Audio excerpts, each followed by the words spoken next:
Alors aujourd'hui, Bezrat Hashem, on va essayer de terminer le sujet tellement complexe qui est le sujet de Shtarei Ediotot. On va essayer. Le sujet, donc de ce dont on parlait, c'était le fait de pouvoir, le jour de Shabbat, lire des choses. Qu'est-ce qu'on a le droit de lire, qu'est-ce qu'on n'a pas le droit de lire. Les cours précédents, on avait donné un certain nombre d'introductions. On avait dit qu'il y a des choses qu'on a le droit de lire, parce que c'est des choses qui sont nécessaires, que c'est des choses qui vont pouvoir me permettre le Shabbat de me comporter, parce que c'est des choses de mitzvah. Et maintenant, on avait parlé des journaux la semaine dernière, et le cours il est, j'ai oublié de l'envoyer à Madame Bismuth, mais le cours il se trouve... Waouh. Donc c'est ça, je vais demander. Alors je vous l'enverrai Bezrat Hashem aujourd'hui. Je l'ai envoyé hier soir à 10h30. Hein? Ah ouais. Donc le cours, il y est, et on avait parlé des journaux, et on avait expliqué que dans les journaux, pourquoi peut-être on pourrait autoriser de lire, et on avait expliqué pourquoi et pourquoi pas, etc. Aujourd'hui, on va parler, Bezrat Hashem, des livres. Est-ce qu'on a le droit de lire des livres le jour de Shabbat? Est-ce qu'on n'a pas le droit de lire? Quel livre on a le droit de lire? Quel livre on n'a pas le droit? On va voir que c'est pas si évident que ça. Shulchan Aruch, Siman Shin Zayin, il écrit la chose suivante, attachez bien vos ceintures. Asur lilmod beshabbat veyom tov, zulat bedivre Torah. Donc le Shulchan Aruch, il dit, c'est interdit, Shabbat et Yom Tov, d'étudier tout ce qui est pas Dvar Torah. On t'a pas demandé ce qu'on a le droit, ce qu'on n'a pas le droit, ce qu'on a le droit. Eh bien, on n'a rien le droit, à part des livrets Torah. Ve'afilu besifre chochmot asur. Shulchan Aruch, il dit, et même de lire dans des livres de science, de chokhma, de sagesse, c'est interdit. Après, il écrit Shulchan Aruch, Vekol Sheken, Apixu Magazine. Et a fortiori, non je plaisante, il ne l'écrit pas, a fortiori, le Pixu Magazine, qu'on n'a pas le droit de lire. Si on n'a pas le droit de lire même des livres de science, on n'a pas le droit. Donc pourquoi? On a compris. Shtarei Ediotot. On n'a pas le droit de lire tout ce qu'on veut le jour de Shabbat. Vient le Shulchan Aruch et il continue, il ramène une autre opinion. Il dit Veyesh mi shematir. Et il y en a qui autorisent. Pas qui autorisent quoi? Pas tout ce que tu veux. Pas Pixu Magazine, qui autorise les livres de Chokhmot, les livres de sagesse. Ve'alpi svarato, mutar labid beistralov beshabbat, etc. Ça c'est Siman Shin Zayin, Saif Yud Zayin. Donc le Shulchan Aruch, il ramène deux opinions. Si on veut parler en termes de connaisseurs en halakha, première opinion, c'est ce qu'on appelle stam. C'est-à-dire, il ne dit pas il y en a qui disent ou d'après un tel. Stam, il énonce une halakha, Shabbat c'est assour 2. Et après, il amène une opinion qu'on appelle yesh. C'est quoi yesh? Et il y en a qui autorisent. Veyesh mishematir, et il y en a qui autorisent. D'accord? Donc, comment on appelle ça dans la halakha pour les connaisseurs? Stam veyesh.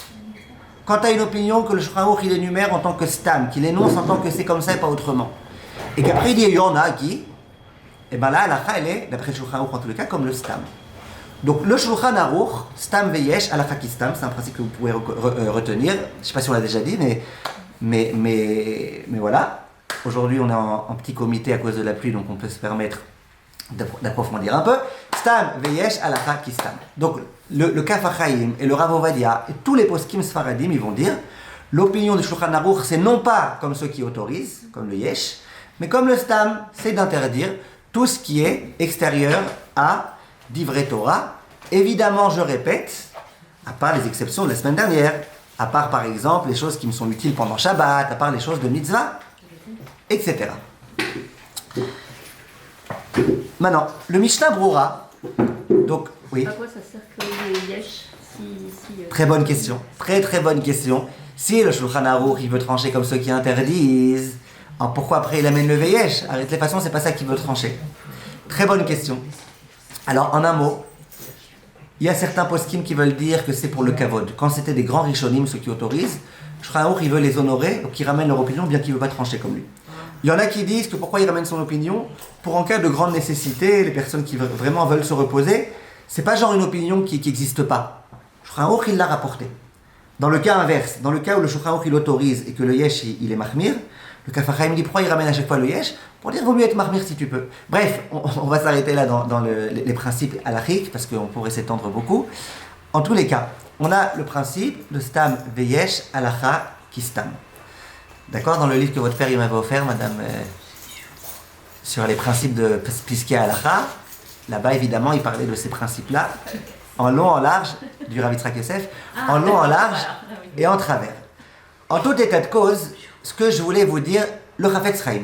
Donc là, pour l'instant, on a le Psak Sfarad. Donc, Psak Sfarad, que d'Ivrei Torah. Mais là, il dit l'ilmod, il dit pas micro. Vous avez raison. Moi aussi, j'ai voulu dire ça. Mais quand vous regardez dans le Bet Yosef et dans tous les Rishonim et tout ça, on voit que le terme là-bas, c'est aussi l'ikro. C'est pas que l'ilmod. Le Rambam, il emploie le terme l'ikro. Donc, c'est pas un... Moi aussi, j'ai essayé. Croyez-moi que moi aussi, j'ai essayé de chercher. Ça marche pas. Maintenant, le Mishnah Brura, il dit comme ça. Quand le Shulchan Aruch, il amène une opinion qui autorise Veyesh Mishematir, le Mishnah Brura, donc les Ashkenazim, il dit Vechen noagim leakel. La coutume ashkénaze, c'est d'autoriser.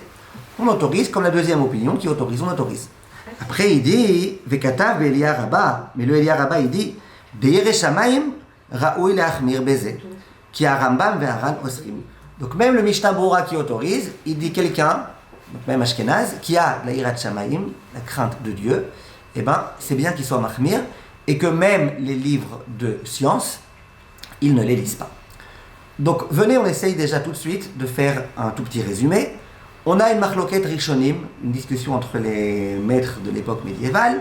Est-ce que c'est permis d'étudier des livres de science? Le Rashba, il autorise. C'est la deuxième opinion qui est rapportée dans le Shulchan Aruch. Le Rambam, il interdit. Rambam, il dit que Torah. Rien que Torah. Le Shabbat et Yom Tov, que Torah. Le Rambam, il interdit. Le Shulchan Aruch, lui, il tranche que c'est interdit d'étudier même des livres de science, et a fortiori autre chose. Le Chafetz Chaim, et c'est comme ça la coutume ashkénaze, il dit celui qui veut se reposer sur ce qui autorise, il a le droit. Celui qui non, non. Maintenant, regardez, venez en avance encore un tout petit peu. J'aimerais vraiment qu'on ait dit quand même pas mal de choses avant vos questions. Le Rav Ovadia Yosef, dans Alichot Olam, Chelek Gimel, d'accord? Le Rav Ovadia Yosef, dans Alichot Olam, Chelek Gimel, il écrit qu'en cas de grande nécessité, même les Sfaradim, ils peuvent se reposer sur le psak des Ashkenazim, sur le Rashba. L'exemple qui lui a été posé, c'est quelqu'un qui a un examen de médecine quelques jours après Shabbat, et qui est à la bourre, et qui sait que si elle ne se prépare pas pendant Shabbat, si elle ne lit pas tout ce qu'elle a à lire, eh ben, elle risque d'échouer à son examen. Et le Rav, il s'étend pour dire d'abord, c'est des sciences, mais c'est pas n'importe quelle science, c'est des sciences qui vont permettre de sauver des vies, et c'est important, et sinon elle va rater toute son année, et puis c'est dommage. Hein. Il s'étend, il dit puis en plus, bon, le Shulchan Aruch a quand même rapporté l'opinion de ceux qui autorisent. Donc c'est vrai que c'est pas l'opinion sfarade, mais en cas de nécessité, on peut autoriser. Après, je rentrerai un petit peu plus en détail sur le fait de préparer des examens le jour de Shabbat. Mais pour l'instant, vous voyez que le Rav Ovadia, il dit, en cas de nécessité, on peut se reposer. Le Rav Asher Weiss, dans son livre, dans le Michat Asher, attendez juste avant le Rav Asher Weiss, pour les Sfaradim, vous avez des enfants qui ne sont pas encore bar mitzvah.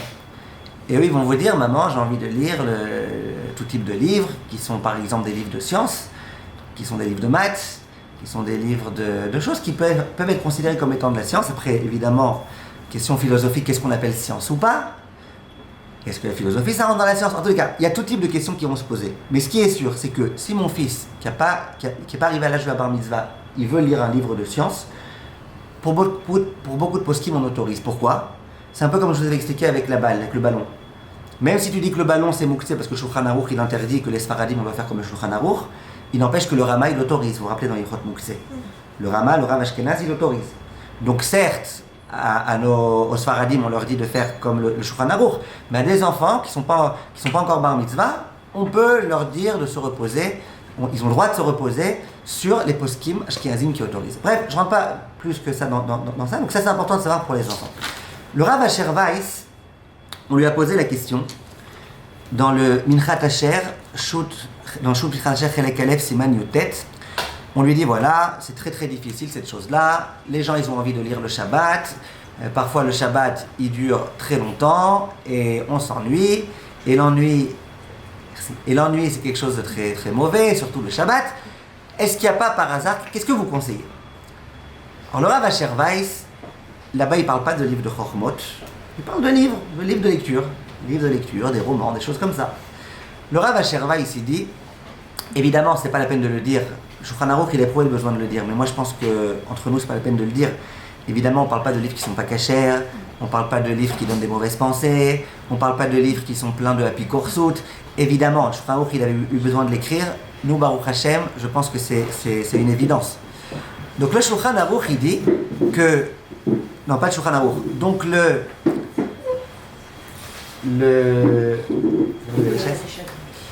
Shalom Obracha.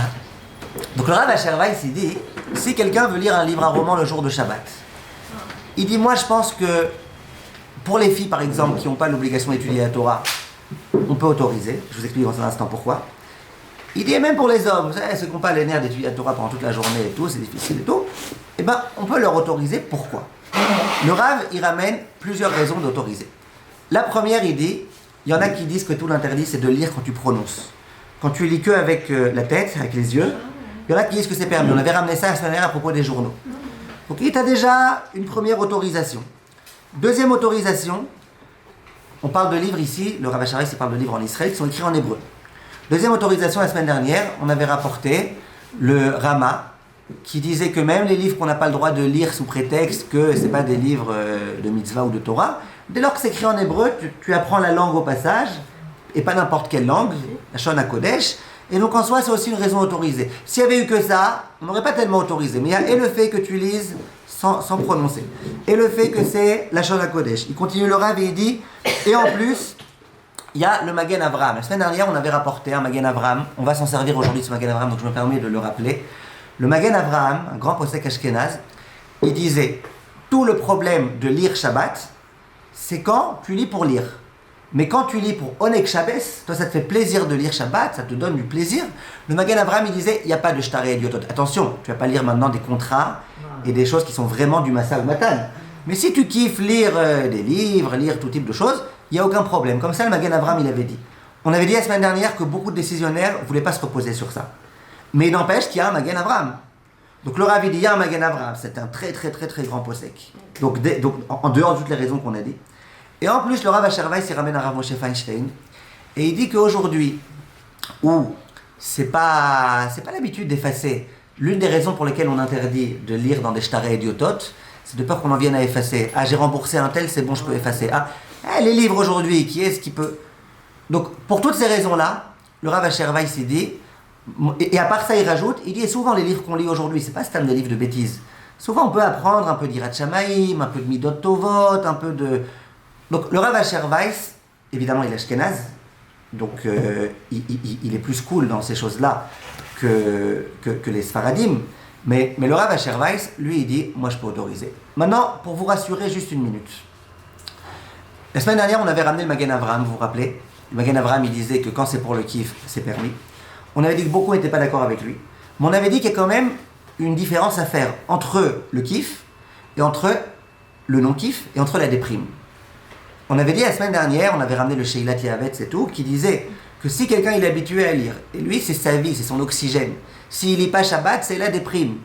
Le téléphone on n'a pas le droit, le machin on n'a pas le droit, le mari il est au Beth Midrash puisqu'il n'a pas le droit de lire, tu peux me permettre au moins de lire un petit quelque chose s'il te plaît? Donc il y a des gens qui souffrent de ça. On avait expliqué la semaine dernière que même si on ne veut pas se reposer sur le Magen Avraham en disant c'est pour le kiff, je fais ce que je veux, mais si c'est pas juste pour le kiff, mais vraiment tu risques de souffrir si on t'autorise pas à lire, ce qui est le cas de, je pense, pas mal de gens, au jour d'aujourd'hui en tous les cas, eh ben, on peut beaucoup plus être méquel. Donc, si on veut déjà faire un petit résumé, à mon avis, la grande autorisation dont on peut se servir pour les Sfaradim, si vraiment on a besoin, c'est vraiment en cas où c'est très très dur sans cela. Donc, si c'est très très dur sans cela, et qu'on va vraiment avoir du mal, ça va être un tsar pendant Shabbat, et ben ça rentre un petit peu dans ce qu'on avait appelé Tzorkei Hagouf, très très bien. Ça s'appelle un peu dans Tzorkei Hagouf. Et essaye aussi que ce soit un livre en hébreu si possible. Essaye aussi, comme on a dit, de ne pas prononcer, de juste lire. Et voilà. Maintenant, évidemment qu'une personne pour laquelle c'est pas une souffrance, une personne qui dit moi je veux faire le top du top, moi mon plus grand kiff c'est de faire Retzon Hashem Yitbarach, et c'est ça le plus grand kiff pour moi, cette personne-là, si elle est ashkénaze, on lui dira ben le Mishnah Berurah il disait Yireh Shamayim, il essaiera d'être mahmir. Mais bon, encore, mais si cette personne est Sfarad, on lui dira écoute, Shulchan Aruch il a interdit, à part les livrets Torah, ou à part les Tzorkei Hagouf, je rappelle, Donc ça sera permis. Venez. Une biographie de Rabbanim. Très bien. Biographie de Rabbanim, ça c'est quelque chose qui s'appelle Dvar Mitzvah, Dvar Torah même. On apprend beaucoup de moussard de ces choses-là. C'est permis de lire même des livres de Toldot Am Israël, de l'histoire du Am Israël, qui ont été écrits par des gens qui ont de la Emouna. C'est aussi des livres qui renforcent énormément. Toutes ces choses-là, les choses qui sont là pour renforcer en Torah, en Yirat Shamaim, en Midot Tovot, Pas forcément en hébreu. pas forcément en hébreu. Pas forcément en hébreu. Regardez, encore une fois, On va rester faire. quand c'est pas en hébreu, écoutez, quand il n'y a pas d'autorisation, là on dit ouais mais le Rama il autorise quand c'est écrit en hébreu que tu apprends la Shon HaKodesh. Mais quand il y a une autorisation, c'est Dvar Mitzvah, même si c'est écrit en arabe, tu peux le lire. Si tu comprends l'arabe. Ah, Shalom Obracha. Vous attendiez des réponses la semaine dernière, non? Ah, ben, chavod. Donc on a compris comment ça fonctionne, le principe des livres. On a compris comment ça fonctionne. On a des rabbanim qui autorisent, on a des rabbanim qui interdisent. Ça c'est la façon dont ça fonctionne. Voilà. Donc au passage, le Or Letzion, le Rabban Sion Abba Shaul. Hein? Les romans. Les romans, j'en ai parlé, ça y est. Non, mais pour les enfants, pour nous, Ça y est, j'en ai parlé, je viens d'en parler maintenant. J'ai dit que les romans, si on les pris, mais. si il y a, soit si ça, c'est des romans qui ont été écrits qui apportent la Yirat Shamaim. Le patron avant tout. Ah, ça c'est des livres de collège. Des livres de Moussard, je sais pas, je connais pas, mais je crois. Oui, il y a du moussard dedans, quoi. C'est un roman. Ok, c'est pas grave. Regardez, à nouveau, si c'est un roman, mais qu'il y a du moussard dedans, qui me rapproche d'Akadosh Baruch Hu, ça, il n'y a pas de problème. Je vous donne un exemple, un truc par exemple avec lequel je ne suis pas très d'accord avec le Rabban Sion Abba Shaul. Dans le Or Letzion, le Rabban Sion Abba Shaul, il écrit des livres d'éducation. On va éduquer nos enfants. Est-ce que c'est permis de lire ou pas? Or, il dit, si jamais c'est des livres d'éducation dans lesquels on ramène beaucoup de Mahamaré Chazal, beaucoup de Mishnayot, de Gmarot, de Midrashim, alors il dit c'est bon. Mais si c'est vraiment un livre de chinour, comme c'est écrit par des rabbanim, c'est un livre de chinour dans lequel c'est que du technique, et maintenant, moi ça me paraît être un grand chilouche, et j'ai vu d'ailleurs beaucoup d'autres rabbanim qui ne sont pas d'accord avec ça. Et qui disent mais non, mais l'éducation, en soi c'est une mise à éduquer tes enfants, en soi c'est important de savoir. L'éducation, c'est. Voilà, en tous les cas, ça c'était donc le sujet important des livres, des romans. Maintenant, juste, j'aimerais vous poser une petite question. Madame Bismuth, un livre de cuisson, un livre de cuisine. Est-ce qu'on a le droit, Shabbat? Moi, j'ai pas de kiff à en lire. Donc, Pourquoi? moi, j'ai pas de kiff à en lire, donc c'est sûr que je vais pas l'ouvrir. Vous n'avez pas accès à la Mon mari. cuisine. Vous n'avez pas accès à la cuisine. Non, donc ça sert à rien. Donc c'est permis ou interdit, ça sert à rien? Pour moi, c'est interdit. Pour vous, c'est interdit. Très très bien. Pour faire Ça sert à rien, plaisir c'est à peut-être mon mari, permis, mes enfants, genre. Ça sert à rien, c'est peut-être permis. Alors, c'est la question des livres de cuisine. On raconte qu'il y a des grandes différences dans les livres de cuisine entre... c'est quel type de livre de cuisine? J'ai été enregistrée. Ils vont tous savoir. Tout le monde croit que c'est moi qui cuisine. Par exemple, si vous voulez, on peut couper. Par exemple, qu'est-ce qu'il y a écrit sur la première page d'un livre de cuisine arabe? Cuisine arabe. Qu'est-ce que vous allez me dire? Bah, premièrement, tu vas voler chez le voisin 2 œufs, 3 paquets de lait, et puis après tu reviens. Qu'est-ce qui est écrit dans la première page d'un livre de cuisine américain? Téléphone au McDo le plus proche et commande un fiche. Qu'est-ce qui est écrit sur la première page d'un livre de cuisine marocain? Tout d'abord, tu te calmes. Sur la première page d'un livre de cuisine belge, tu peux s'il te plaît retourner, le mettre dans le bon sens. Et dans la première page d'un livre de cuisine ashkénaze, ça n'existe pas. D'accord? Non, je plaisante. Alors, ça c'était le livre de cuisine. Est-ce qu'on a le droit, le livre de cuisine ou pas? Donc vous dites c'est très intéressant comme question. Madame Bismuth, ça l'intéresse pas du tout. Comme ça on sait que c'est vous. Alors, Madame Déby, qu'est-ce que vous dites? Pourquoi pas? Pourquoi pas? Mais premièrement, pourquoi pas? Parce que là-bas on te parle de péoulotes qui sont interdites Shabbat. La cuisson, c'est interdit Shabbat. De mettre dans le four, c'est interdit Shabbat. D'appuyer sur le mixeur. Mais c'est des péoulotes qui sont censés prévoir des actes interdits. Mais à part ça, c'est pas pourquoi pas. On a dit, pour lire, on dit pas pourquoi pas. Pour lire, on dit pourquoi oui. Ça veut dire, il faut m'amener des raisons pourquoi tu pourrais m'autoriser à lire. Pas des raisons pourquoi pas. En général, celui qui lit un livre de cuisine, c'est qu'il kiffe cuisiner, voilà, donc ça lui apporte du natrat de voir des photos de Non, pas plats. seulement. ou de- Pas seulement. Moi, je regarde souvent des livres de cuisine Shabbat. Parce que ça me donne des idées, qu'est-ce que je vais faire à manger la semaine prochaine. Eh ben, On peut alors, plus. Alors, surtout ne le dites pas. Alors, surtout ne le dites pas. Ne dites pas à voix haute, je lis ça pour prévoir le menu la semaine prochaine. Non, mais ça donne des idées. Des idées. Oui, Tous les Shabbatot, on ne sait plus quoi faire à manger là. Noah, Tes Bah, cuisines, en fait, ça va m'amener à faire déjà, c'est des actions pour la semaine ou pour. C'est ça, est-ce qu'on Ouais, va donc donner prévoir. des livres de cuisine Shabbat, c'est ça la question? Bah, en fait, ça va m'amener à faire des théologues dans la semaine. non, disons, vous lisez pour le kiff. Vous lisez pour le kiff, pour voir, c'est intéressant. Même quelque chose que vous pensez pas faire Bichlal. Mais c'est intéressant, comment ils font, comment. Alors, je vais vous dire, le Rav, d'abord, la logique, elle veut qu'on interdise. Oui. Pourquoi la logique, elle veut qu'on interdise? La logique pure, parce que c'est pas un livre, a priori, c'est pas un livre de Torah, c'est pas un livre de science. Donc c'est un livre de rien. Donc si t'es déprimé et tout, ok, on a donné l'autorisation. Mais sinon, il n'y a pas tellement de raisons autorisées. Je parle pour les Sfaradim, pour les Sfaradim. Pour les Ashkenazim, pourquoi pas. Le Rav Shlomo Zalman Auerbach, lui, il a un très grand chidouche, comme à son habitude. Et il dit, moi je pense qu'un livre de cuisine, d'une certaine façon, c'est un peu comme un livre de science. Parce que pas que la chimie, il dit, on t'apprend un savoir-faire. On te dit pas simplement tu mets ça, tu mets ça, tu mets ça. On t'explique comment faire pour que ça sorte comme ci, comment faire pour que ça sorte comme ça. La preuve que la cuisine c'est une science, mettez un homme à la cuisine. Alors les hommes ils sont très pressés quand ils allument le mixeur, au lieu de mettre d'abord à 1, après à 2, ils mettent tout de suite à 6. Toute la cuisine, bli Inara, après vous devez faire le ménage, vous savez comment c'est. Donc il y a une sagesse dans la façon de cuisiner, dans la façon de comment faire, quoi mettre. Et dans le livre on t'apprend pas simplement, c'est pas simplement quelque chose de technique. Il y a aussi un peu de science derrière. Beaucoup de Chachamim n'ont pas été très d'accord avec lui, parce que quelle science? C'est pas de la science, ok, c'est un savoir-faire, mais c'est pas de la science. En tous les cas, lui, le Rav Shlomo Zalman Auerbach, il rentre ça dans le cadre de livres de science, et il autorise, pour les Ashkenazim qui autorisent les livres de science. Et le Rav Eliashiv, et ça je vous donne ce cadeau, bien que il est très très dur à comprendre ce Rav Eliashiv, mais je vous le dis quand même. Le Rav Eliashiv, quand il parle des livres de cuisine, et quand il parle d'autres livres, lui, il a un très grand chidouche. Je suis sûr que vous allez le comprendre mieux que tout ce que je vous ai dit depuis le début de ces cours. Le Rav Eliashiv, il dit, et il rapporte un Rav, le Shahar Ephraim, il rapporte le Shahar Ephraim qui dit, Shahar Yud, Saïf, Lamed Gimel, le Shahar Ephraim, il dit, écoute, arrêtons d'exagérer un petit peu. Tout ce qu'on risque de s'embrouiller entre Shtaré et Diotot, je vous rappelle, c'est un contrat. Une feuille volante, je veux bien que ça se confonde avec un contrat. Je sais pas moi, un petit post-it, je peux comprendre que ça se confonde avec un contrat. Mais un livre relié, quel rapport avec un contrat?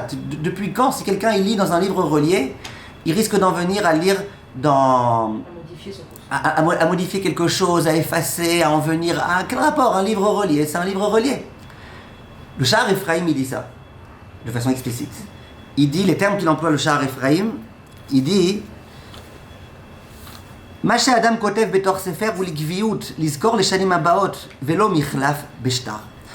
Le Rav dit ce qu'on écrit en général dans un livre relié, c'est qu'on veut que ça reste pendant longtemps. De quoi il parle le Shahar Ephraim? Il parle de quelqu'un qui veut écrire les noms des personnes de l'Eilou Nishmat. Un gabaï. Il dit si tu sors un papier comme ça et que tu veux lire les Leilou Nishmat, tu risques d'en venir à effacer, tu risques d'en venir Shtaré Idioto, tu risques d'en venir... Tu sais quoi? Écris dans un livre. Ce qu'on écrit dans un livre, ça reste longtemps. Donc il parle même pas d'un livre de cuisine ou d'un livre de machin. Il parle d'un livre où toi-même tu écris. Un peu comme les livres de Chidouché Torah que peut-être vous avez déjà vu. Vous savez, un livre avec des pages blanches, et c'est toi qui remplis ton livre. Et même ça, il dit, en général, ce qu'on écrit dans un livre relié, c'est des choses dont on veut que ça reste toujours, on va pas commencer à effacer. Dit le Rav Eliashiv, a fortiori, les livres d'aujourd'hui, tu les achètes déjà imprimés, t'as rien à rajouter, on te demande pas ton avis. C'est très rare que les gens y mettent... donc ça, le Rav Eliashiv, il dit tout livre qui est relié, moi j'autorise. Beaucoup de décisionnaires ont eu du mal avec ses propos, parce que le Shulchan Aruch lui-même, même le Rambam quand il parle des livres qu'on n'a pas le droit de lire, vous vous rappelez le Rambam? Oui. Il disait לבד ספרי הנבואות או פירושיהם, אסור לקרוא בשבת או ביום טוב. אפילו היה אותו הספר בחוכמה מן החוכמות. on voit que beaucoup de Chachamim, quand ils parlent de l'interdit, ils parlent de livres.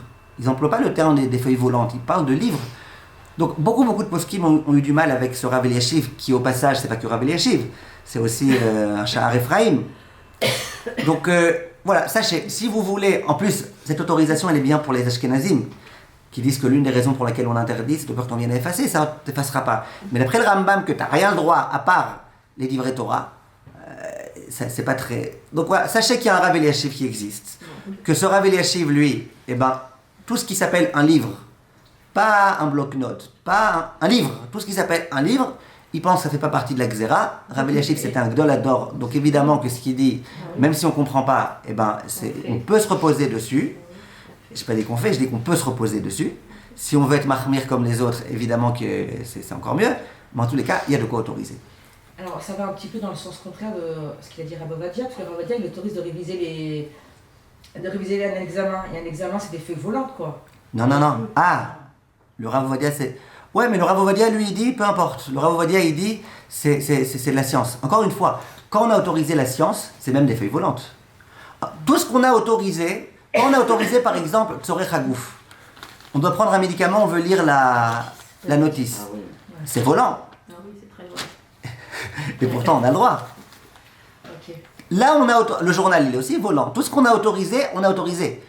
Quand on n'a pas autorisé, parce que c'est ni de la Torah, pareil la Torah. Si je veux étudier dans les feuilles volantes des livrets Torah, il n'y a aucun problème.